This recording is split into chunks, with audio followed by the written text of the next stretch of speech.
You know those things you do, the ones you don't even fully understand yourself, that have always made you feel different? Maybe they're not flaws or quirks. Maybe they're signs.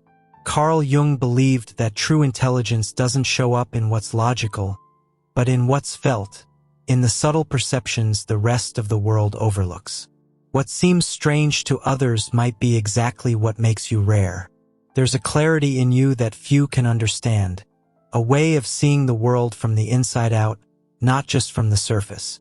Today, you're going to discover 8 weird signs that actually reveal uncommon intelligence, signs that explain why you've never quite fit in, and why that's exactly what makes you extraordinary.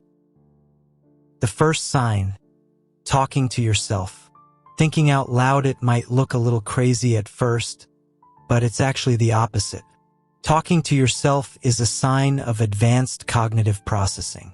When you put your thoughts into words, you're helping your brain organize internal chaos. It's like every word becomes a tool to debug complex ideas.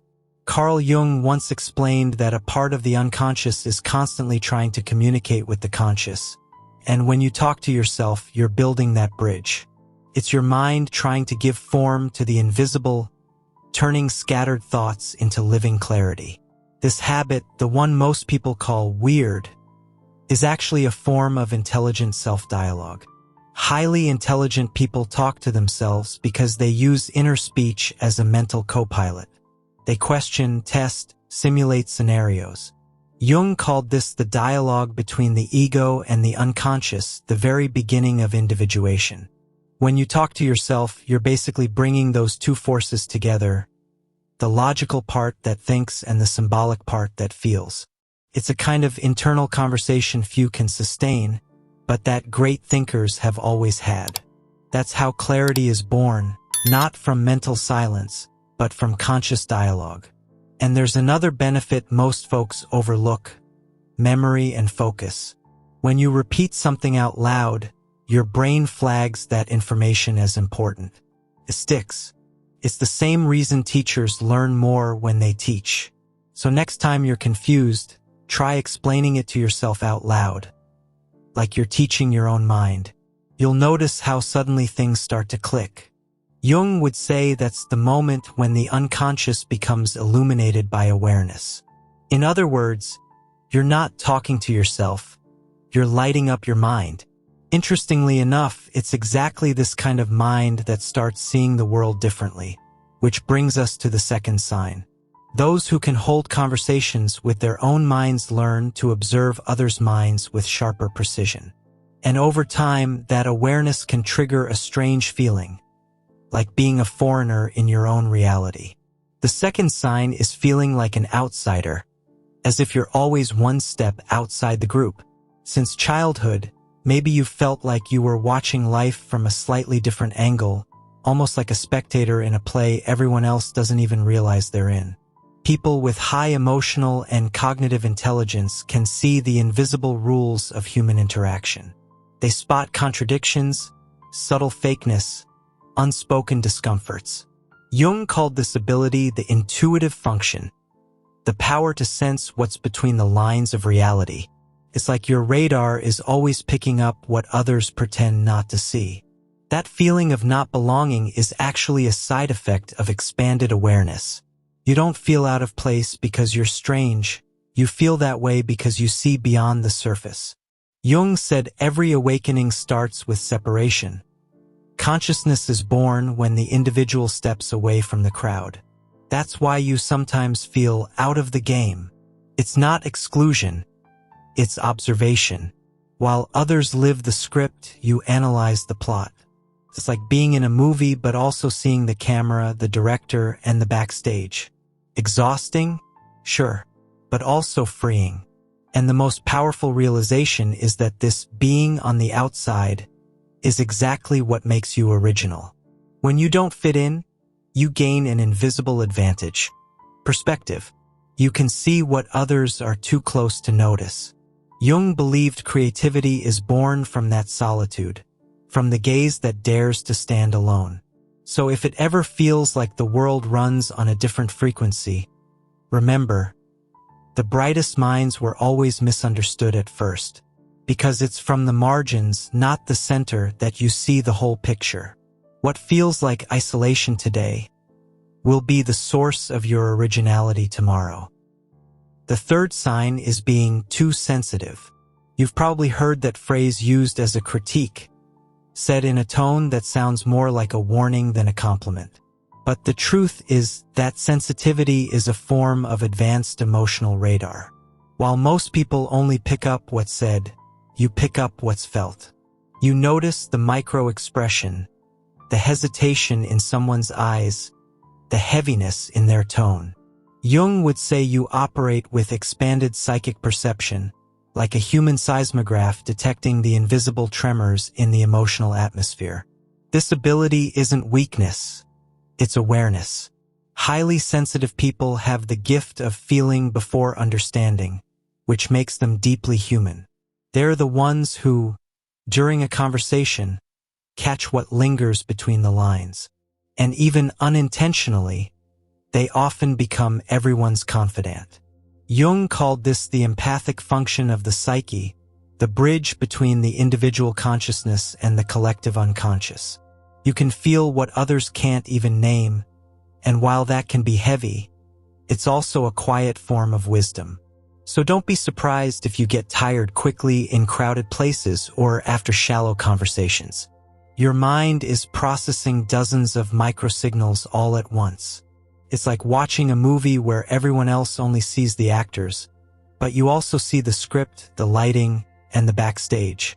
This constant reading of the invisible can be exhausting, but it's also what makes you different. Jung believed that this heightened perception marks the beginning of the soul's awakening, when a person starts to feel both the pain and the beauty of the world more intensely than anyone else. But there's a price. Feeling this deeply is like carrying an antenna that's always on. Sometimes, the emotional noise of others blends with your own, and you can't tell what's coming from inside or outside. That's why highly sensitive people need moments of solitude. Jung said the unconscious needs silence to reorganize itself, and that silence isn't isolation, it's emotional hygiene. What rest does for the body, silence does for the soul. When this sensitivity is integrated, it transforms into one of humanity's greatest strengths: empathy. You can understand others without them saying a word. That makes you a natural communicator, a deep observer, and often the emotional anchor for the people around you. But here's the reminder: you're not here to save everyone. You're here to see what few can. Jung believed that true compassion begins when the sensitive person learns to balance feeling with knowing. And if you've related to any of Jung's signs so far, drop a comment below and tell us which one resonates with you the most. How many of these traits do you recognize in your own life? Don't forget to like and subscribe to keep receiving content that helps you understand your mind, your sensitivity, and the purpose behind it all. Sometimes your pain is just the universe's way of waking you up. It's funny how, when you feel deeply, the whole world seems to start feeling with you. After a while, that sensitivity overflows. It moves beyond people and extends to everything around you. You start forming emotional bonds with small objects, old photos, dog-eared books, even a cracked mug that holds memories no one else understands. And that's where the fourth sign of high intelligence appears: empathy for objects. As strange as it sounds, this behavior reveals a profoundly symbolic mind, someone who sees soul where others only see matter. Jung explained that the psyche projects parts of itself onto the external world. So when you feel attached to an object and sense it has an energy, that's not fantasy. It's your unconscious expressing itself through symbols. Assigning emotions to inanimate things is actually a creative form of empathy. You transfer meaning to what surrounds you, building an emotional bridge with your environment. That's why certain places feel comforting while others drain your energy. You're not imagining it.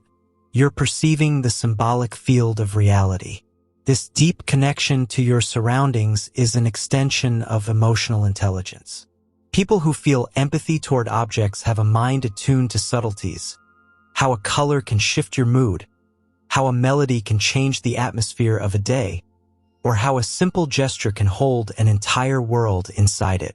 Jung called this the symbolic function of the psyche, the ability to see beyond the obvious, to translate the invisible into meaning. While most people live in a world of things, you live in a world of relationships. And that's exactly what allows you to see the world through the eyes of a creator. You don't just observe life, you interpret it. You see stories in a crooked painting, intentions in forgotten objects, poetry in ordinary details. That's the gift of a symbolic mind. The power to notice connections where most only see separation. It's the same kind of perception that led Jung to develop his idea of archetypes. He didn't see the world as a chain of random events, but as a living tapestry woven with meaning. Of course, this level of sensitivity can be tiring. When everything carries meaning, even silence can feel loud. Sometimes, it's hard to let go of simple things. An old shirt, a keepsake, an object that shouldn't matter anymore. But what you call attachment is often your mind honoring the stories you've lived. Jung said the unconscious never forgets. It simply transforms. So maybe, when you look fondly at something others see as worthless, you're actually acknowledging a forgotten part of yourself that still wants to be remembered. So next time someone laughs at you for giving soul to an object, just smile quietly. What they see as exaggeration is actually depth. You don't live in a cold world, you live in a living one. Seeing life where others see nothing is a sign of an awakened mind. Maybe this is one of the purest expressions of intelligence. The ability to love even what's inanimate, because deep down, you know that everything carries a piece of you. When you live in a world where even objects have a soul, it's no surprise that ideas start to have one too. Some people get attached to people or places, but others get attached to concepts. That's the fifth sign of high intelligence, emotional involvement with ideas. These people don't just think, they feel what they think. When they talk about justice, truth, or integrity, they're not reciting theories. They're describing something that beats inside them. Jung said the soul feeds on meaning, which is why these minds light up when they find an idea that resonates, and ache when the world twists it. People like this don't debate opinions. They debate principles. When they witness injustice, they don't just feel anger, they feel existential frustration, as if their very foundation is shaking. Jung saw this as the manifestation of the feeling function at its highest level, the ability to evaluate the world not through cold logic but through the human value embedded in actions. For you, coherence isn't a luxury, it's oxygen. You need to believe in what you stand for. You need to feel that the world makes sense, even when it keeps trying to prove you wrong. This heightened moral sensitivity is both a gift and a burden. Because when something feels wrong, you simply can't let it go. It's like watching someone scratch over a painting you've spent years creating. That emotional reaction to inconsistency, Jung would say, is a sign of an awakened consciousness, the ego in direct confrontation with the collective shadow. You can see the gap between what people say and what they actually do, and that awareness unsettles you because truth, for you, isn't just an idea, it's a way of life. People with this kind of inner involvement don't just want to understand the world, they want to believe in it. They seek a thread of meaning behind the chaos, a moral logic that holds existence together. That's where the integration of reason and emotion happens. Jung called it conjunction, the union of opposites, the marriage between mind and soul. You think with your heart and feel with your reason. And even though the world might call you idealistic, that's exactly the force that keeps you grounded in times of moral confusion. But living this way takes courage. When you feel the weight of absurdity, it's easy to grow disappointed with people, with systems, and even with yourself. Yet you keep believing it's possible to be just in an unjust world. It's the same fire that drives philosophers, writers, and visionaries. Those who, amid the chaos, keep searching for meaning long after everyone else has given up. Jung saw that as the soul's calling to serve something greater than the ego. And maybe that's what sets you apart. You don't need the world to be perfect to love it, but you do need it to mean something to keep believing. Because deep down, ideas aren't just thoughts, they're living forms of consciousness. And that's why when you defend a value, you're not just arguing. You're protecting something sacred within yourself. Maybe that's why the deeper you feel and think, the more selective you become with your words. After so many disappointments with what's said but not lived, you start realizing that some ideas simply aren't made for rushed conversations. They need time, silence, and space. And that's where the sixth sign of high intelligence shows up, preferring writing over speaking. Not because you're shy, but because you crave precision. Writing lets you say exactly what you mean without noise, without interruptions, without having to shrink depth to fit into speed. Speaking demands improvisation. Writing allows construction. When you write, you have the time to think, revise, and find the word that truly carries what you feel. Jung believed symbolic thought only blossoms in the pause, and that's what writing gives you. A conscious pause between feeling and expression. While most people talk to fill silence, you write to understand what silence is trying to tell you. Writing is, in a way, a form of active meditation. It's when you meet your own mind without having to filter it for social approval. In writing, mental chaos becomes structure, and emotion turns into meaning.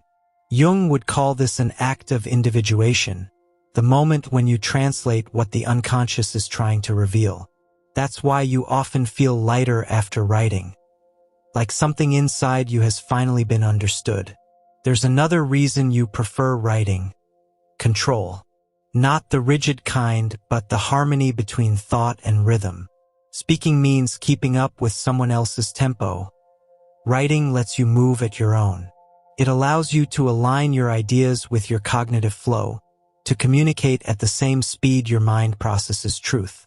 It's a way of preserving authenticity in a world that pressures you to answer fast, even when you're still processing how you feel. This love for writing also reveals a structurally creative mind. Because writing is thought turned into architecture, like an engineer building bridges between ideas. Each sentence is a foundation, each word a beam that holds clarity together. Jung saw this capacity as the meeting point between the archetype of the creator and the sage, the one who builds meaning through language. That's why writing, for you, isn't social escape, it's inner construction. And deep down, writing is where you feel most real. Because there, you don't have to fake lightness or compress depth into small talk. It's where you organize the invisible, where you have conversations with your own mind, and where you find answers speech could never reach. Maybe that's your greatest gift, turning silence into language and thought into presence. When you start living with deep inner clarity, external incoherence becomes almost unbearable. It's like the more you understand the value of words and ideas, the more it hurts to watch the world distort them. And that's where the seventh sign of high intelligence appears: intense reactions to injustice. People like this don't just notice what's wrong. They feel the emotional weight of it as if it hit them personally. Jung said the collective unconscious vibrates within each of us, and the more conscious a person is, the quicker they sense when something disrupts the moral harmony of the whole. This reaction doesn't come from ego, but from an inner moral compass. Highly intelligent people often develop deep ethical systems, principles that shape the very foundation of how they exist. When those values are violated, their minds respond with genuine outrage, as if witnessing a fracture in the natural order. Jung saw this impulse as the voice of the self, the highest aspect of the psyche, trying to restore balance amid chaos. You can't stand injustice because it contradicts something sacred inside you, the need for coherence between what's right and what's real. And this sensitivity goes far beyond logic. It comes with a rare kind of cognitive empathy, the ability to understand what others feel with emotional precision. You don't just see pain. You absorb it, translate it, and often try to transform it into action. Jung called this participatory consciousness, the stage where an awakened mind realizes it's connected to the collective suffering of humanity. That's why certain scenes haunt you, certain words sting, and certain injustices keep you up at night, because you feel the world as if it lived beneath your own skin. That emotional intensity, often mistaken for drama, is the fuel of changemakers. People with this moral depth are the ones who ignite quiet revolutions. They can't stand to watch disrespect, dishonesty, or manipulation in silence. And even when they try to hold back, something inside pushes them to act. Jung believed this moral energy comes from the archetype of the hero, the part of us that refuses to accept chaos without first attempting to restore order. But it's important to understand that this sensitivity isn't only about fighting. It's also about seeking inner harmony.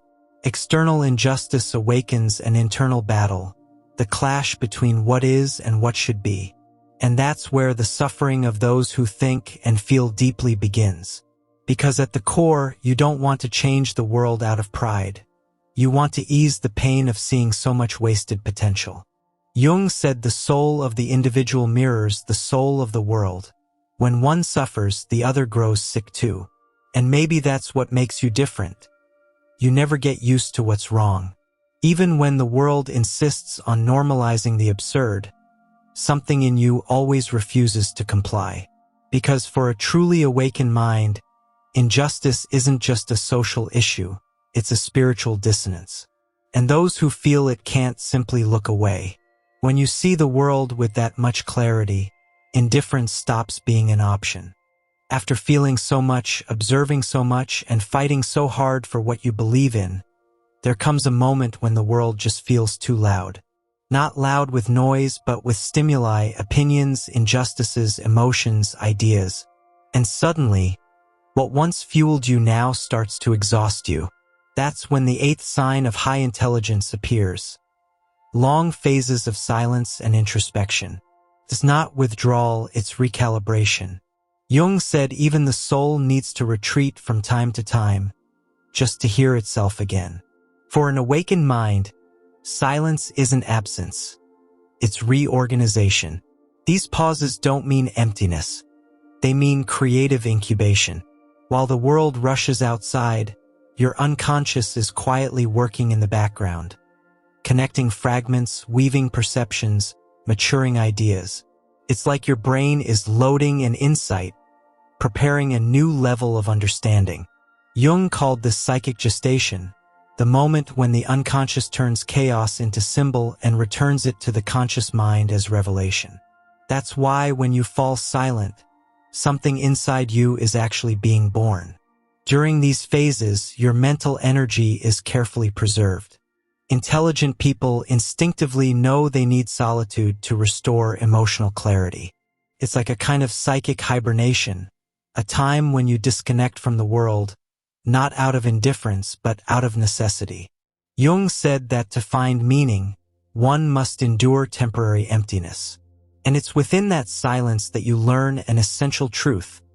The noise of the world will never teach you what the silence of your soul can reveal. These introspective periods often scare people who live on the surface. While others mistake your quietness for apathy, you're actually rebuilding your internal structure. It's in that retreat that the pieces come together, the wounds heal, and the ideas mature. Those who don't understand call it isolation. Those who've lived it call it rebirth. Jung said transformation begins when a person descends into the depths of their own unconscious, and silence is the elevator that takes you there. The most fascinating part, though, is what comes after these pauses. The sudden bursts of clarity. Out of nowhere, an answer appears, an insight emerges, a weight lifts. It's that classic aha moment. The instant when the unconscious finally reveals what it's been preparing all along. Jung saw it as a temporary union between the conscious and the unconscious, a flash of totality. It's when you understand, without being able to explain, that everything made sense all along. In that moment, silence isn't the absence of sound. It's the presence of wisdom. So never feel guilty for stepping back when everything feels heavy. Phases of silence aren't weakness. They're the soul's strategy. While the world demands productivity, your spirit demands purpose. And it's in that sacred space between one thought and another that the greatest transformations happen. Because, in the end, silence doesn't disconnect you from the world. It reconnects you to the part of yourself the world can't reach. At the end of the day, intelligence isn't about knowing more. It's about perceiving more. Truly intelligent people aren't constantly chasing answers. They've learned how to listen to the right questions. These weird signs you carry aren't flaws. They're marks of an awakened mind, one that sees meaning where the rest of the world only sees routine. Carl Jung said that real genius isn't the one who thinks fast, but the one who feels deeply. He believed wisdom is born when reason and emotion finally stop competing and start working together. That's what turns simple sensitivity into consciousness. Because seeing the world with your heart and understanding it with your mind, that's a balance few ever achieve. So next time someone calls you different, just smile quietly. What they see as strangeness is really a reflection of your clarity. You don't live on the margins, you simply walk a few steps ahead. Maybe you were never strange at all. Maybe you've just been awake in a world that's still asleep. Now tell me in the comments, how many of these 8 signs do you recognize in yourself? Which one feels the most like you? And if this video resonated with you, make sure to like, subscribe, and turn on notifications so you can keep exploring your own mind. The next video on your screen is the natural continuation of this conversation, and it might just change the way you see yourself.